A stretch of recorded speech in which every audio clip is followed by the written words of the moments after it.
In the world of game development, playtesting is more than just a step in the process. It's a fundamental pillar that shapes the very essence of the game. It's where ideas meet reality, where concepts are tested, refined, and transformed into immersive experiences. From the early days of gaming, pioneers understood the importance of playtesting.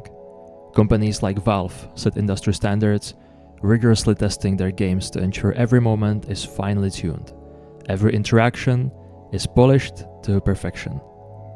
It's through this meticulous process that games like Half-Life and Portal became legends, revered for their seamless gameplay and captivating worlds. At SpaceCatch, we hold the same commitment to excellence. We believe that playtesting is the bridge between vision and reality. It's where creativity is honed into something extraordinary.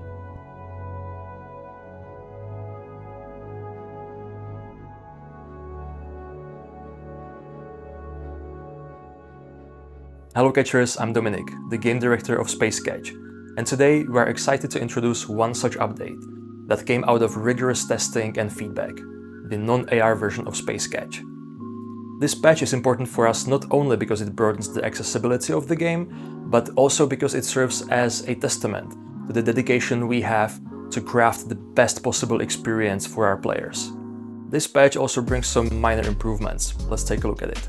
Just a small reminder, the game is still in its early access beta phase, and this release is purely for testing purposes of the non-AR version. So any bugs you encounter, any crashes that happen to you, please report them to our Discord. The patch will be available on both test flight for iOS and for Android, but we are rolling the update continuously, so if you can't either download or play the latest version, please give it a few days. We will announce when the rollout will be completed on Discord. Now, let's take a look at the patch notes. So obviously, the most important update is the release of the non-AR version. We're going to look at that in more detail just in a few moments. We have also updated the leveling rewards and rewards for offloading aliens in the hubs. This is just the first of a series of updates related to this, and we're going to be doing more in coming months as a part of rebalancing. We've also introduced filtering of items and ability to favorite items, as well as added some new weapons, namely a bazooka and flamethrower. We've also changed the box of bullets functionality. It's now granting ammo instantly upon receiving the box of bullets instead of you having to claim it. We've also updated a camera zoom controls on the map, and we'll continue doing so. Now, in addition to all of this, we are constantly working on new aliens and items that will be added to the game in future big releases. Let's now take a look at how the process of creating new aliens look like.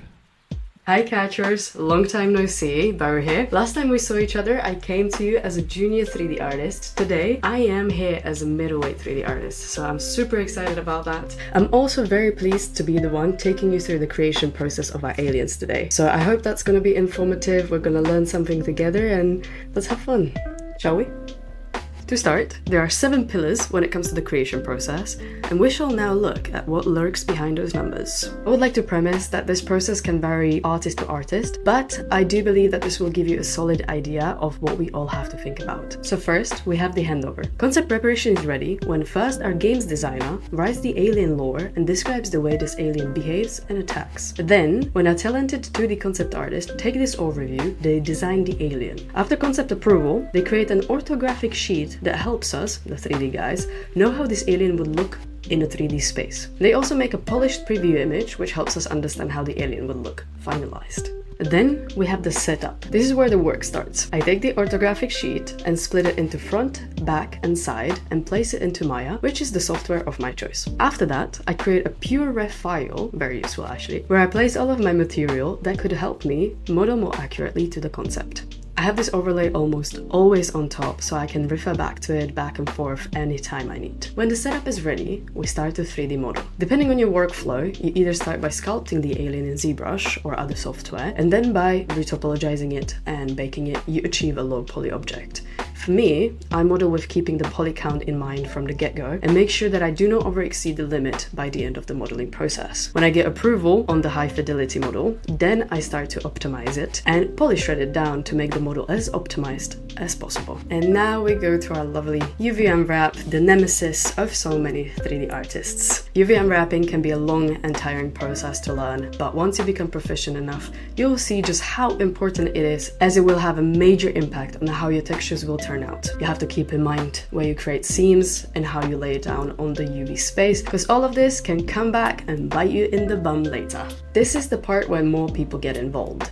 So I like to hand over the UV unwrapped and scaled model, mind you, scaled, because we need to make sure that the model is in correct ratio to our other aliens, so it doesn't come out too big or too small. And I give this to my other lovely 3D co-workers. First, I give it to Mitya, who is our middleweight 3D artist, who rigs most of our aliens. Then, when he finishes the alien rig, he gives it to Gilden, who is our senior animator. Gilden also works really closely with our senior VFX artist Fang, and she creates all the VFX needed for this particular alien. Whilst these guys are working on the alien, I work on its textures at the same time. And this has really proven to be efficient, as it saves time and it allows us to work side by side.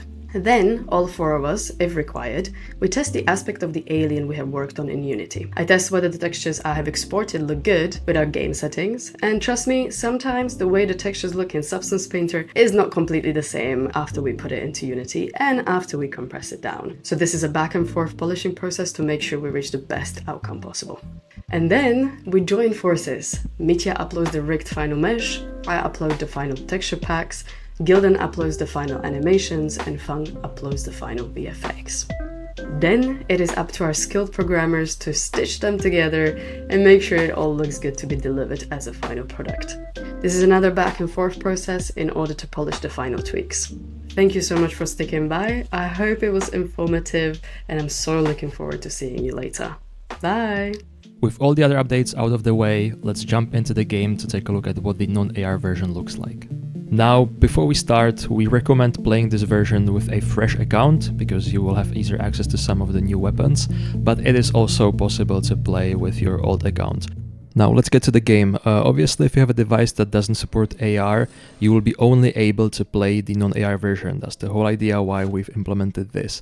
But if you have a device that supports both, you will see this new button, a new switch, when you start a combat that you can turn on and off, and you can decide whether you want to play in AR or non-AR for each fight separately.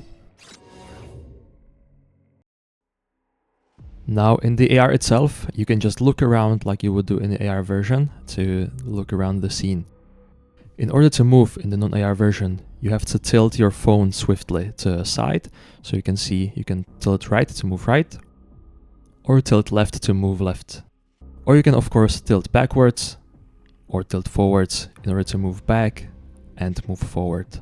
So now let's tap the beacon and let's start the combat. Now in the combat itself, I'm utilizing the movement I just showed you to evade the Godgari's attacks and get the better of him.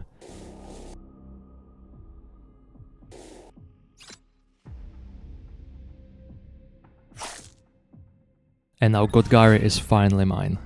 With this knowledge, you should be well equipped to jump back into the game and try out the non-AR version yourself. As always, make sure to follow us on YouTube, Discord, Telegram, and other social channels. Happy hunting, and I'll catch you later.